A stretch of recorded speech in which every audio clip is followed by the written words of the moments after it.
Hey, this is High Turn Normie Saga, back in the building, and I want to go into the recent news of the OnlyFans domestic violence stabbing death in Miami.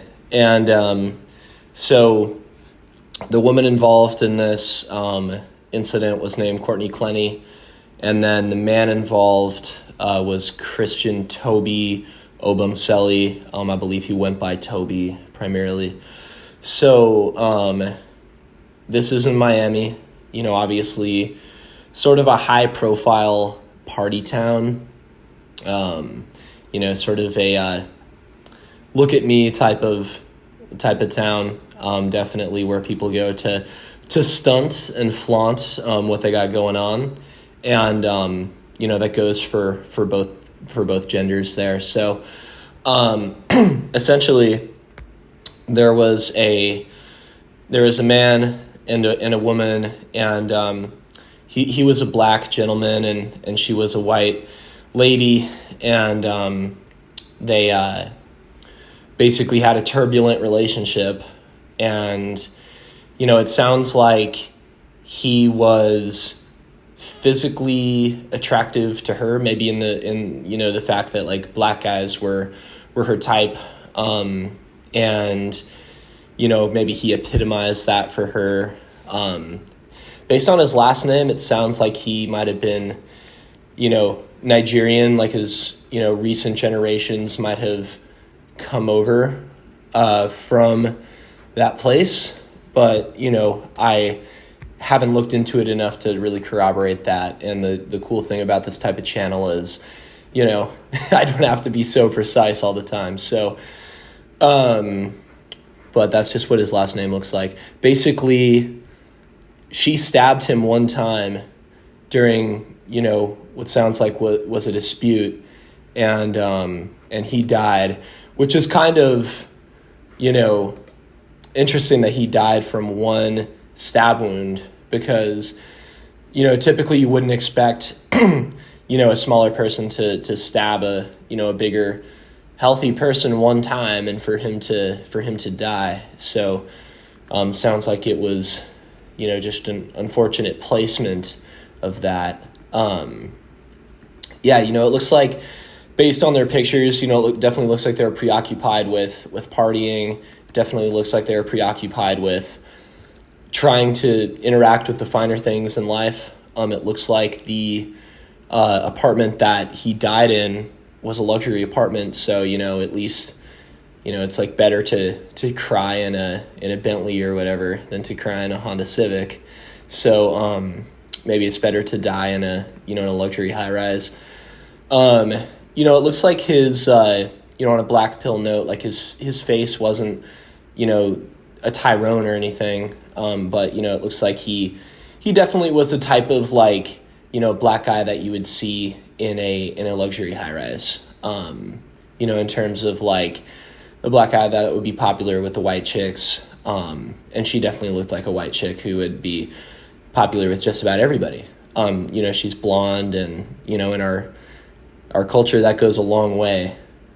Just being blonde, period. And I'll get into that a little bit more.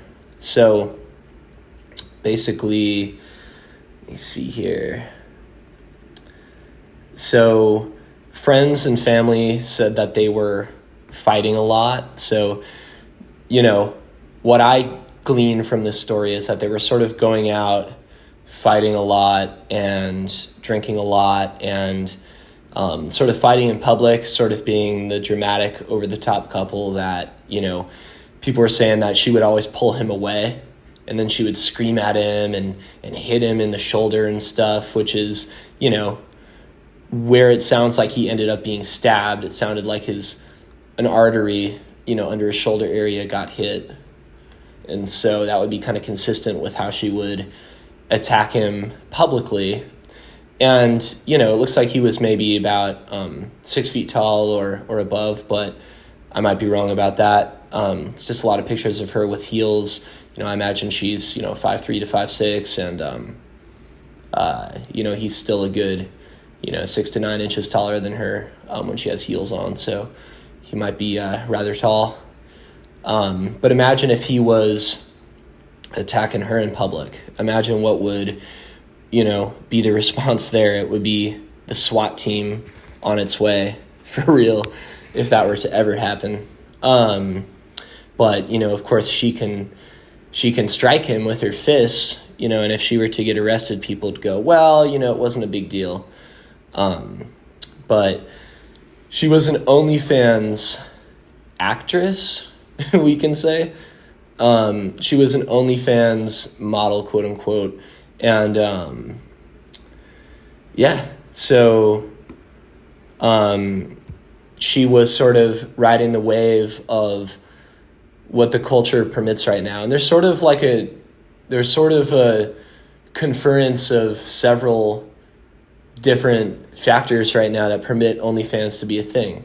So you have sort of this Jamaicaization of, the Western world and the United States. What do I mean by this?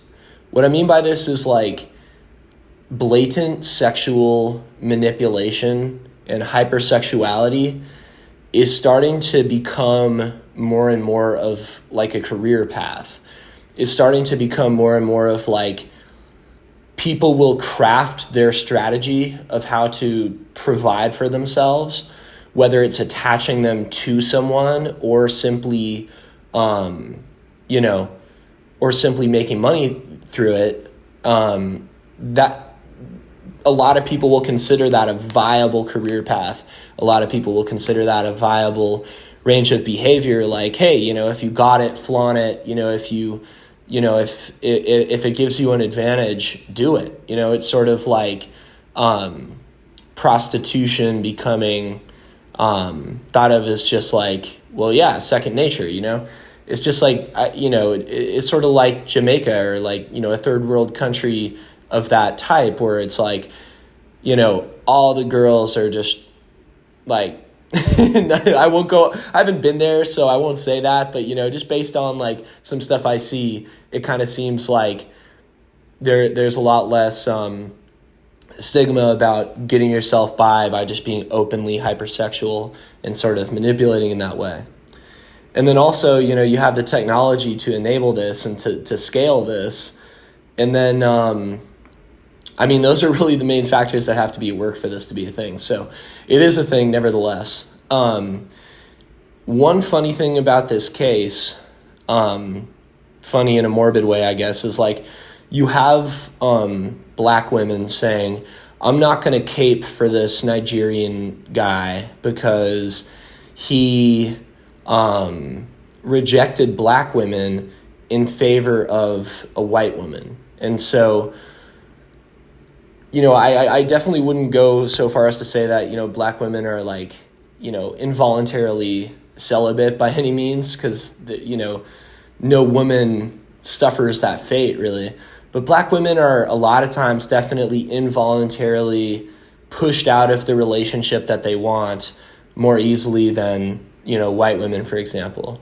And black men do definitely, like white women a lot of the times. And sometimes, it's definitely like they feel as if it's a political statement, like they're dominating whiteness somehow. I don't know. But, that seems to be something that they'll vocalize once in a while if they're, maybe less inhibited about what they have going on. When it comes to the criminal justice system, I really, really think it's unlikely that this woman is ever going to be prosecuted or even charged, because here you have a blonde, pretty, young, rich woman. Now, I guess being young doesn't really protect you from the criminal justice system, but being a blonde woman certainly does, and we all know that being rich does. That's not controversial to normies. But being blonde in particular, in our culture is like the pinnacle of innocence. And this actually works against blonde men. Blonde men are seen as non-threatening and therefore low testosterone. And blonde women are seen as non-threatening and therefore given a really, really wide license to manipulate. It's sort of like anything they do is seen as awesome. Like if they lose, they're a poor victim and they're just ditzy and like they're, harmless. If they win, wow, you're way more cunning than we thought. You're way more determined than we thought. You're way more awesome than we thought. We thought you were a dumb blonde. I don't think the dumb blonde thing really works against them. If you look at the top CEOs who are female, the majority of them are blonde. And I don't know if it goes back to, Germany or something like that in the 30s and 40s. I don't know. That's not typically an explainer that I use for phenomena because I think it's overly used. Obviously, it's the Godwin's law or whatever. I don't know if it goes back to that, but it is definitely seen as an ideal. And a blonde woman is the type of person, especially if they're like of the upper class, they're the type of person who could like poison their husband and then claim like, the husband cheated on me and then get like, just a tampering with evidence charge or get just like a, aggravated assault charge or something very, way less serious than, premeditated murder, which that would be. So I don't know if there's any instance in which I've seen, I mean, if you look at the, if you look at all kinds of cases, I mean, it's even hard for like, a black woman to get convicted of murdering her blonde husband, or her, white husband of any hair color. So, I think the woman thing is really what's important in this case, but you also have the racial thing. I mean, I think it's, although BLM and other organizations certainly fucking overstate it, and they're certainly fanatics, and they're certainly cause riots because they want to loot. At the same time, it is definitely true that blacks are seen with more suspicion by the police than whites. It's just true, and sometimes that's because of the probabilities that certainly exist. But nevertheless, this guy looks like he was generally law-abiding, and obviously she does not. But they're going to look at him like, well, it's totally possible he could have abused her.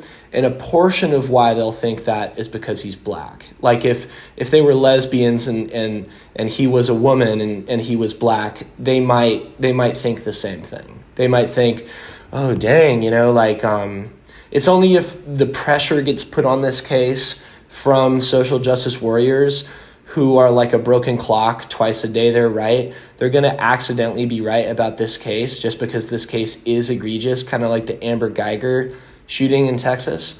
Only if social justice warriors really use their dark triad traits to screw over the to screw over the prosecutors and stuff. Only at that point would this become a thing. But for right now, it's not going to. It's just going to be memory hold if that doesn't happen. And, I guarantee, like, the personality factors of a person who goes into law enforcement, they're going to really push them to side with women in general and side with like blonde women in particular. And and when we're talking about blonde women, we're not really talking about natural blondes. There's hardly any natural blondes in the nation, as a percentage. There's really hardly any. It's really bleach blondes that we're talking about. And these bleach blondes have a lot in common, not because, they necessarily share a genetic profile, like they all come from the same tribe or something, as might be true with natural blondes. Bleach blondes have a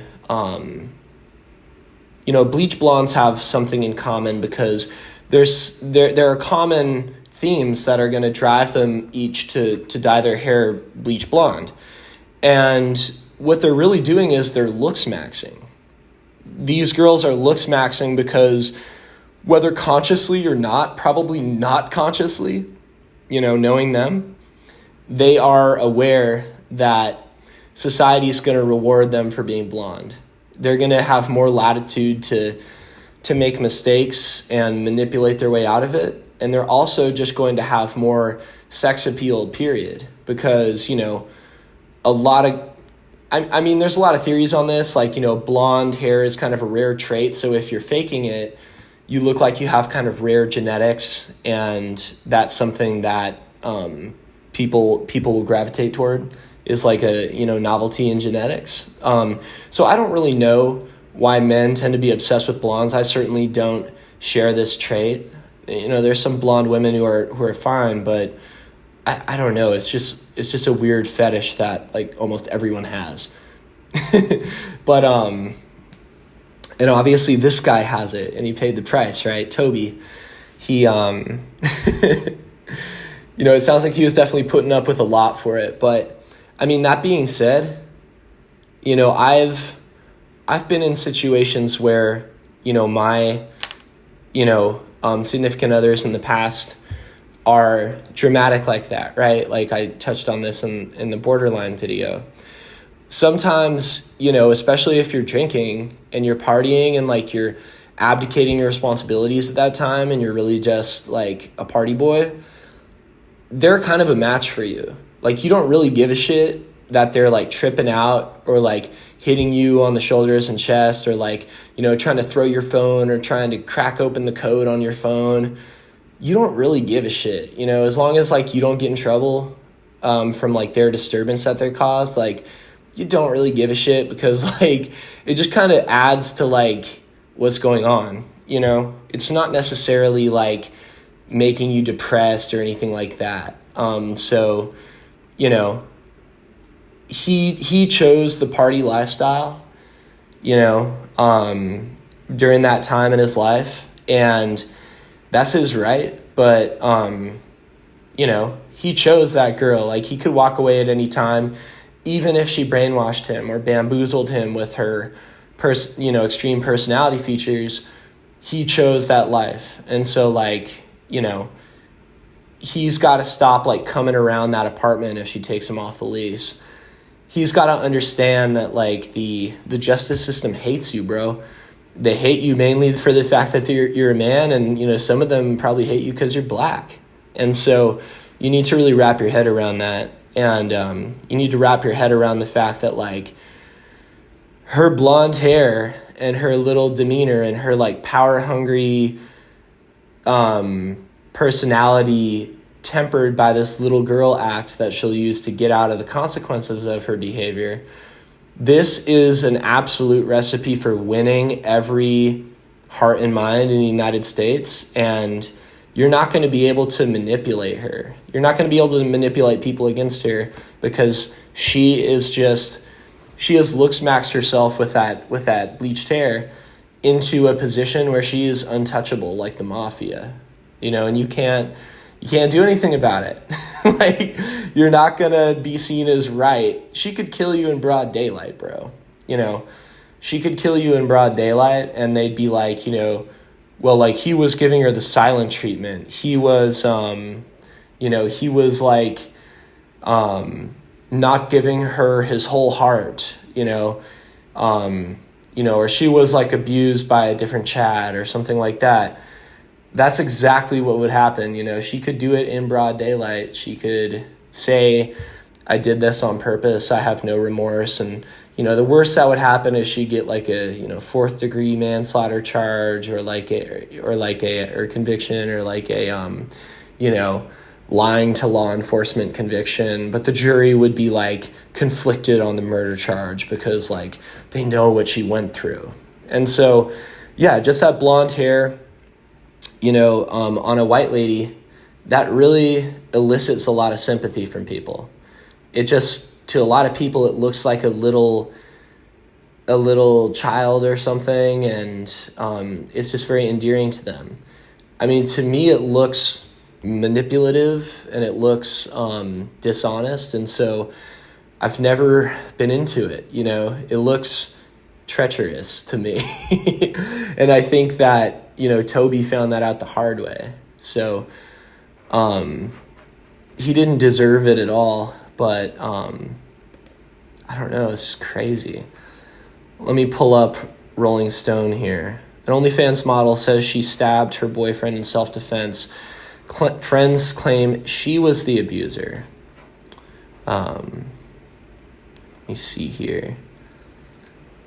And they say that he was traveling around being her assistant for her OnlyFans. Like he was, working behind the scenes and sort of being her advisor and like her, her agent or something, which she probably didn't need.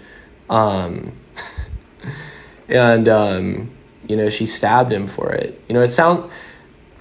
From my perspective, I feel like, if I were successful on something like OnlyFans, and I were just making money from that, and I didn't really have to work, but I was like rich and had all the, the benefits of looking like I worked hard, that would be so amazing.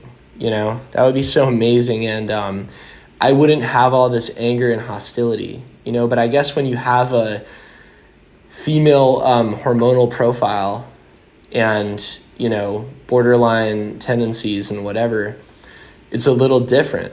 It's not like you're ever satisfied. And that's too bad.